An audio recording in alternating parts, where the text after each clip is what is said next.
सभी को। आज से हम बात करने वाले हैं मैक्रो इकोनॉमिक्स जो है हमारा MACRO है ना, मैक्रो इकोनॉमिक्स और माइक्रो दोनों जो है माइक्रो 11th के अंदर हम CBSE में पढ़ते हैं, ठीक है।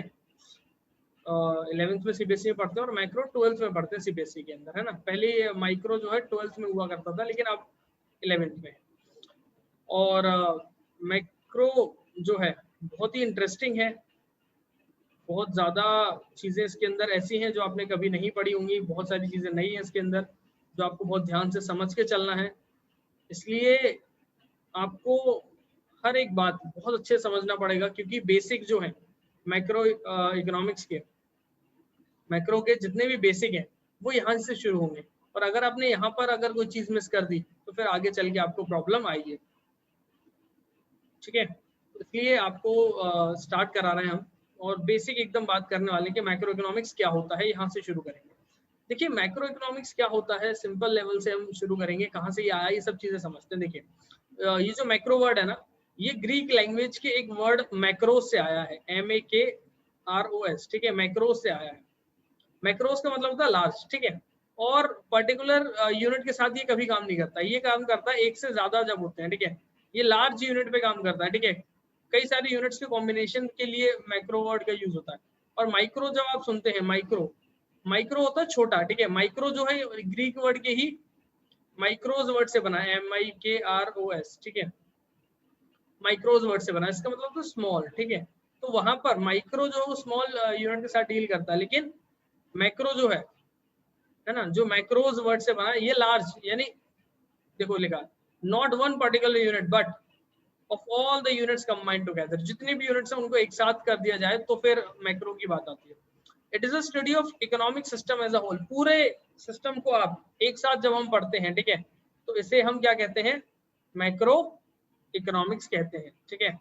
अब सिंपल सी बात मैं कहूँ कि एक इकोनॉमी है जिसके अंदर एक व्यक्ति है, उस व्यक्ति की टोटल उस व्यक्ति की जो इनकम है, ठीक है, साल भर की, तो उस इनकम का जो टोटल है उस व्यक्ति का अकेले का, तो वो माइक्रो हो गया, ठीक है, माइक्रो कॉन्सेप्ट है वो। लेकिन मैं कहूँ एक देश में बहुत सारे लोग रहते हैं, तो उन सभी लोगों की इनकम का साल भर का जो टोटल है, ठीक है, वो मैक्रो इकोनॉमिक्स हो गया। मतलब समझ लो, एक से ज्यादा यूनिट्स में जो स्टडी करता है, डील करता है, वो मैक्रो इकोनॉमिक्स होता है ना। उनकी इनकम हो सकती है, उनका सेविंग हो सकता है, कोई भी चीज हो सकती है।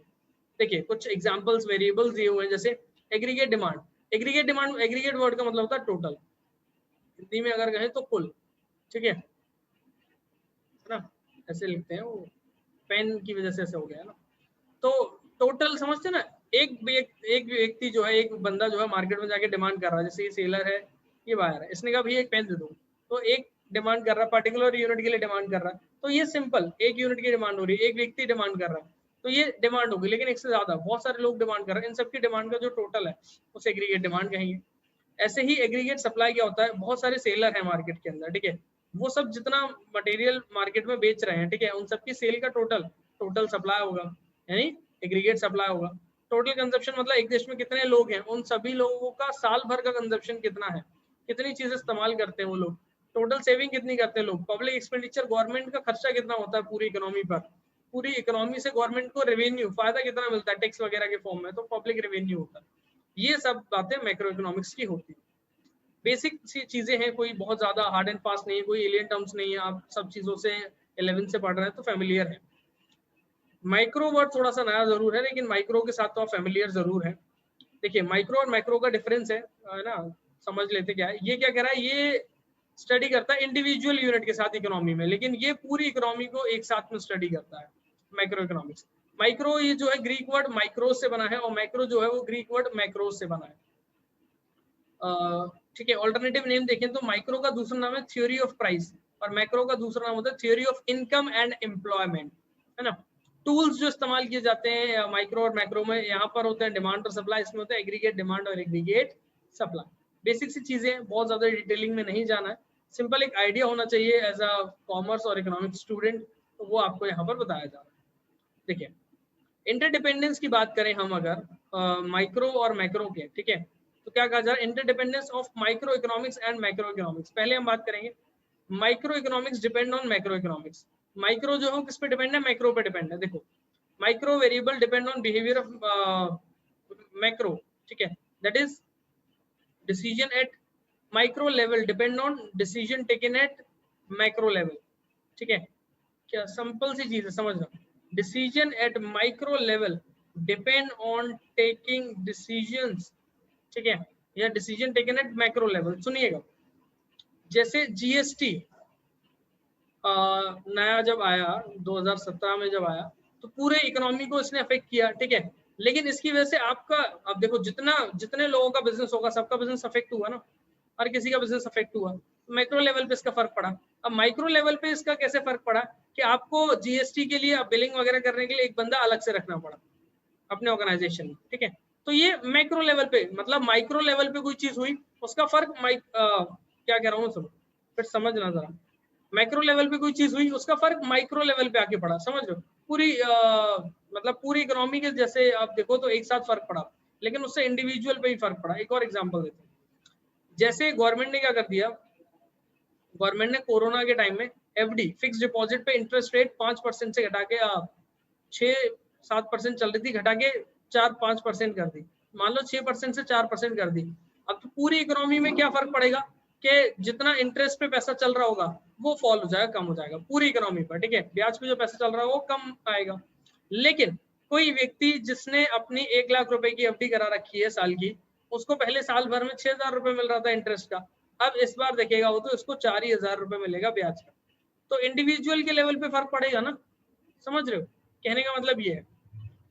अदर वर्ड देखो, change in aggregate at macro level does impact the economic unit at individual level. Example देखो, increase in overall tax rate would influence an individual decision by taking up TV. मतलब simple सी बात है, ठीक है, कोई TV bye कर रहा है, टैक्स बढ़ गया, अब टीवी आप ले रहे हो मान लीजिए 10,000 रुपए की, पहले उस पर टैक्स लग रहा था 10%, अब बोली गवर्नमेंट के 20% टैक्स लगाएंगे, तो पहले वो टीवी कितने का आ रहा था, कितने का आ रहा था 11,000, अब वो टीवी आ रहा 12,000। तो उसी से सोचेगा वो यार नहीं अभी नहीं ले रहे बाद में ले लेंगे, फर्क पड़ेगा ना। मतलब मैक्रो लेवल पे कोई चीज हुई उसका फर्क माइक्रो लेवल पे पड़ता है, और ऐसे ही मैक्रो जो है वो माइक्रो पे डिपेंड करता है, ठीक है। कोई भी बड़ी चीज जो है वो छोटी से बनती है, कहते हैं ना बूंद बूंद से घड़ा भरता है, घड़ा बना दिया बंदा, घड़ा बन गया, मग भरता है, कुछ भी कह लो, ठीक है, घड़ा भरता है, घड़ा ऐसा होता है शायद ना, ठीक है, ऐसा होता है। तो बूंद बूंद से वही वाली बात है। तो माइक्रो यूनिट्स को जब आप जोड़ोगे, जितने इंडिविजुअल्स हैं उनको आप जोड़ोगे तो फिर टोटल बनेगा ना, तभी तो टोटल या एग्रीगेट बनेगा, तभी तो आप मैक्रो की बात कर पाओगे। कहने का मतलब ये है, देखो, macro variable depend on micro variables, that is decisions eight macro level depend on decision taken eight micro level, ठीक है। मान लीजिए हर किसी ने सोचा कि हम खर्चा कम करेंगे, हर किसी ने अगर ये सोचा, हर इंडिविजुअल, हर कोई अपने आप में सोच रहा है, किसी ने दूसरे को नहीं बताया, सबने सोचा कि हम खर्चा कम करेंगे, तो डिमांड कम हो जाएगी मार्केट में, डिमांड कम हो जाएगी तो फिर इसका फर्क इकोनॉमी में पड़ेगा, इकोनॉमी जो है वो डाउन चली जाएगी, ठीक है, इकोनॉमी गिर जाएगी। कहने का मतलब ये है, समझ रहे हो, हर कोई इंडिविजुअल लेवल पे कोई काम करेगा ना उसका फर्क पूरी इकोनॉमी पे पड़ेगा, तो माइक्रो का फर्क मैक्रो पे पड़ रहा है, कहने का ये मतलब, ठीक है।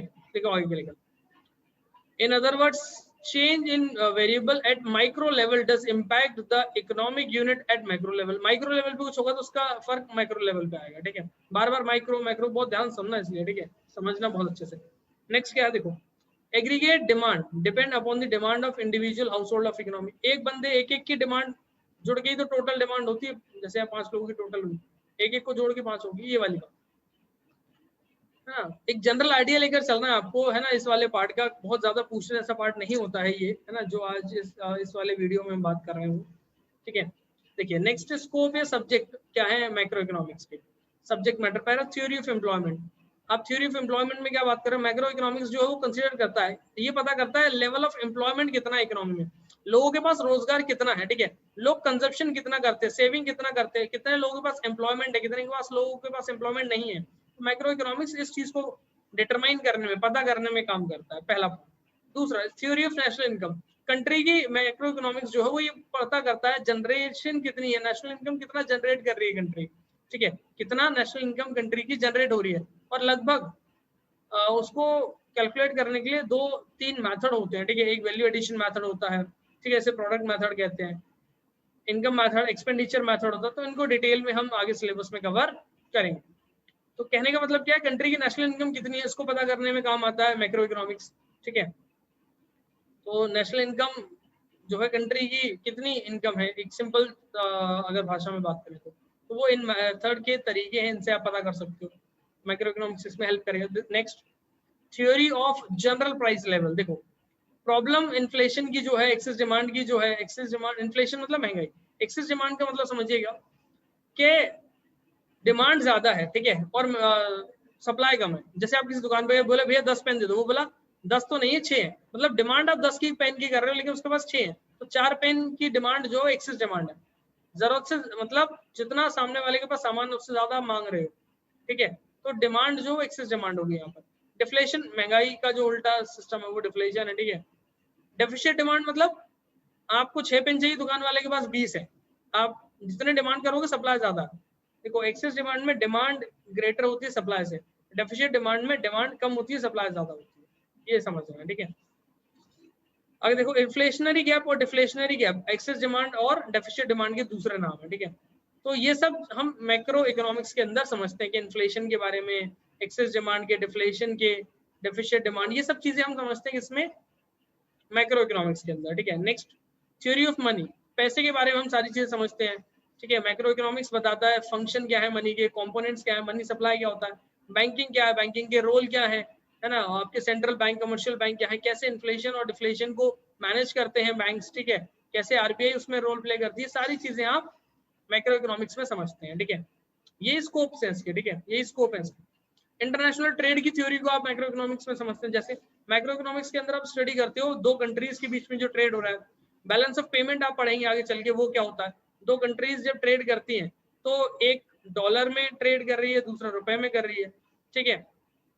मान लो आप यूएस से ट्रेड कर रहे हैं और आप इंडिया में रहते हैं, ठीक है, तो पैसा आएगा और जाएगा, तो उसके बीच का कुछ डिफरेंस होता है, ठीक है। मान लो हमने 100 रुपए का सामान, 100 रुपए का सामान बेचा और हमने $50 में $50 का खरीदा, तो डॉलर को रुपए में कर लो 50 को, ठीक है, 100 को कर लो, चलो 100 को कर लोगे तो कितना आएगा, 7,000 के आसपास आएगा, एग्जाम्पल दे रहा हूँ, 70 रुपए के हिसाब से होगा तो भी 7,000 के आसपास से आएगा। तो डिफरेंस कितना है इसमें, 6,900 का। कहने का मतलब क्या है कि जब अपन ट्रेड कर रहे हैं बाहर की कंट्रीज से, ठीक है, तो उनकी करेंसी कुछ और है, अपनी करेंसी कुछ और है, ठीक है, तो अपन जो लेंगे और देंगे, फिर करेंसीज के एक्सचेंज की बात करेंगे अपन, देखो ये सब चीजें हम पढ़ते हैं इसमें, ठीक है। बैलेंस ऑफ पेमेंट समझेंगे, पोजीशन क्या है कंट्री में, कैसे एक्सचेंज रेट $1 बराबर 60 रुपीज होता है, कभी कभी 70 रुपीज होता है, ये कैसे होता है, ये सब चीजों की स्टडी हम मैक्रो इकोनॉमिक्स में करते हैं। Next, theory of economic development. Economic development क्या कह रहा है कि मैक्रो इकोनॉमिक्स की स्टडी जो है वो fuller utilisation of resources, country में जितने रिसोर्सेज उनको प्रॉपर सही तरीके सारे रिसोर्सेज को कैसे इस्तेमाल करें, इन सब चीज के बारे में ये जो है हम किसमें पढ़ते हैं, मैक्रो इकोनॉमिक्स के अंदर पढ़ते हैं, ठीक है।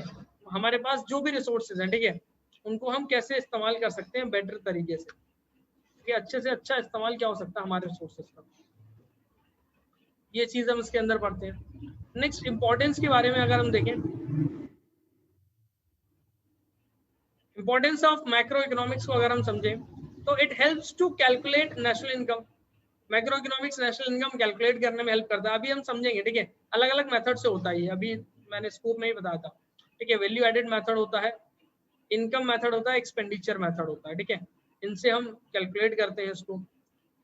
Next, it helps in formulation of government budget policies. Government साल में, हर साल गवर्नमेंट बजट बनाती है, ठीक है, मतलब कितना खर्चा साल भर में हम देश में करेंगे, ठीक है, स्कूल बनाने, कॉलेज बनाने, हॉस्पिटल्स पे, और हमें टैक्स वगैरह से कितना कितना रुपए आएगा, तो उसका पूरे का अंदाजा लगाना बजट कहा जाता है उसको। तो गवर्नमेंट ये जो है मैक्रो इकोनॉमिक्स इसमें हेल्प करता है, ठीक है, ये इंपॉर्टेंस है मैक्रो इकोनॉमिक्स का।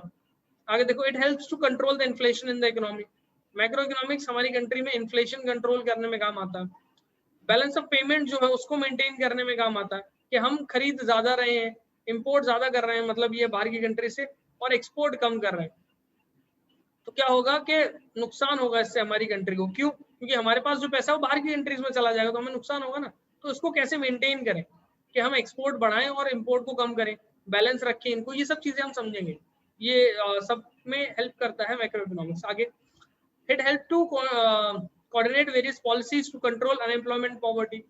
जो मैक्रो इकोनॉमिक्स है वो कैसे अनएम्प्लॉयमेंट और पॉवर्टी के बीच में कोऑर्डिनेशन बनाता है, कैसे कंट्रोल कर, देखो अनएम्प्लॉयमेंट कम होगा तो पॉवर्टी कम होगी, दोनों के बीच में डायरेक्ट रिलेशन होता है, ठीक है। लोगों को काम मिल जाएगा तो गरीबी कम हो जाएगी क्योंकि उनके पास पैसा होगा। तो कैसे क्या पॉलिसीज होती हैं, कैसे कंट्रोल कर सकते हैं, क्या कोऑर्डिनेशन इनके बीच में, ये सब चीजों को समझने में हेल्प करता है कौन, मैक्रो इकोनॉमिक्स, ठीक है।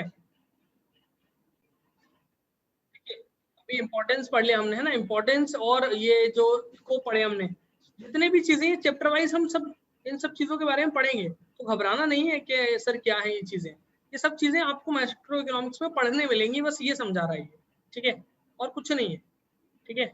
और ये सब चीजें कैसे हेल्पफुल होती हैं, ये सब चीजें आप समझोगे जब जैसे जैसे मैक्रो इकोनॉमिक्स आप पूरा पढ़ोगे तब, और कुछ नहीं है इसमें, ठीक है।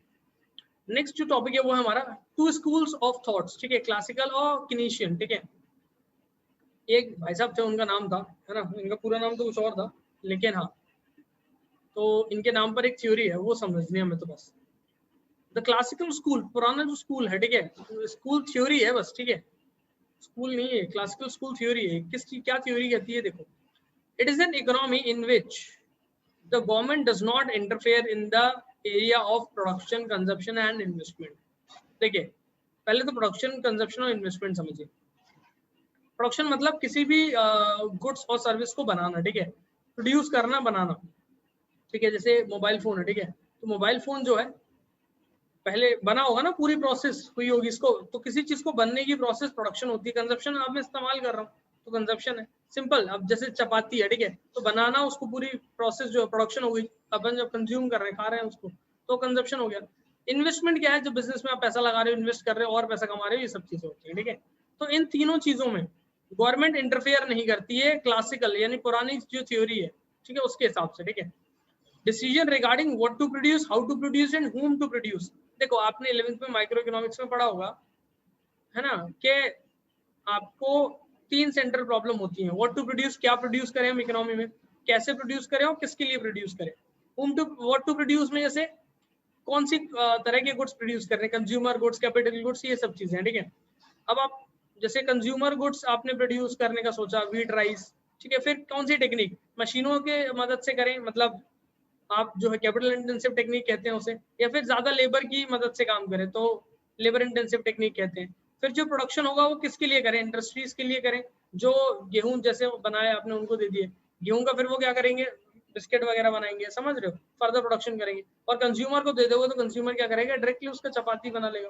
तो किसके लिए प्रोड्यूस करें, इंडस्ट्रीज के लिए, कंज्यूमर्स के लिए, और प्राइस वगैरह कितना रहेगा, ठीक है, और कितना प्रॉफिट कमाना है, ये सब डिसीजन मार्केट फोर्स यानी डिमांड और सप्लाई। देखो, डिमांड और सप्लाई इन दोनों को ना मार्केट फोर्स कहा जाता है, ठीक है, इन दोनों को एक साथ में मार्केट फोर्स कहा जाता है। जैसे एग्जांपल है, ये किसान भाई हैं, ठीक है, और ये गए मंडी के अंदर, ठीक है, यहाँ पर आ गया ये एक मिडिल मैन, ठीक है, ये व्यापारी है, ये आए अपना इन्होंने कहा कि 2000 रुपए, ठीक है, 100 किलो गेहूं के रेट इन्होंने बोले, ये बोला कि नहीं मैं तो 1500 लूंगा, ठीक है, और रेट फिर फाइनल हुई 1600, 100 किलो गेहूं की, ठीक है।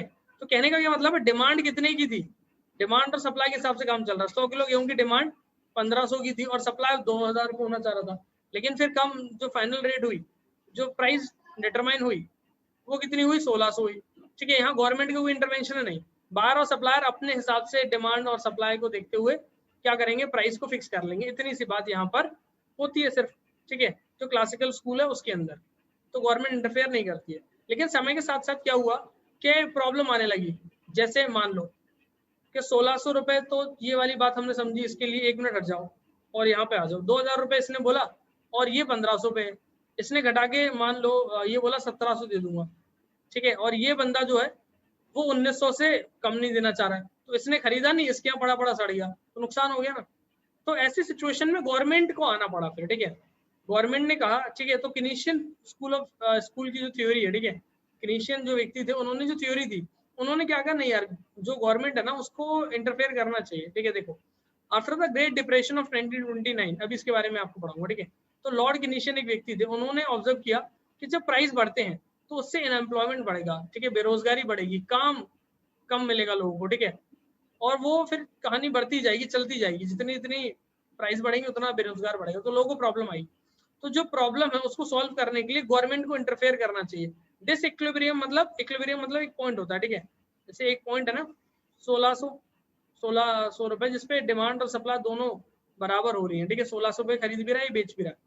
लेकिन अगर मान लो 1700 है एक तरफ, ठीक है, और एक तरफ मान लो 1500 है, इन दोनों प्राइस पे वो 1700 से कम में नहीं बेचना चाह रहा, ये 1500 से ज्यादा में नहीं खरीदना चाह रहा, ठीक है। तो क्या होगा, सामान जिसका उसी पे रहेगा, फिर ना बिकेगा ना खरीदा जाएगा। तो ये डिसइक्विलिब्रियम है। जब डिमांड और सप्लाई बराबर है तो इक्विलिब्रियम है। जब डिमांड ज्यादा सप्लाई कम है, या फिर डिमांड कम सप्लाई ज्यादा है, तो ये दोनों सिचुएशन जो है वो डिसइक्विलिब्रियम की होती है। इन्हें हमें हमेशा सुधार कर इक्विलिब्रियम पे यानी डिमांड और सप्लाई के बराबर लाना होता है, ठीक है। तो इसके लिए जब नहीं होगा ना अपने आप, तो गवर्नमेंट को इंटरफेयर करना पड़ेगा। लॉर्ड किनीज व्यक्ति थे, उन्होंने किनीशियन थ्योरी जो लिखी थी उसमें ये बात कही, ठीक है। तो गवर्नमेंट को इंटरफेयर करना जरूरी है। फिर क्या था, it assume that the economy, difference क्या है इन दोनों के समझो। It assume that the economy is always at full employment, ठीक है। इनके हिसाब से, क्लासिकल के हिसाब से हमेशा एग्रीगेट डिमांड एग्रीगेट सप्लाई के बराबर रहेगी, ठीक है। और इसमें क्या था कि एग्रीगेट डिमांड सप्लाई बराबर भी हो सकती है और कम ज्यादा भी हो सकती है, ठीक है।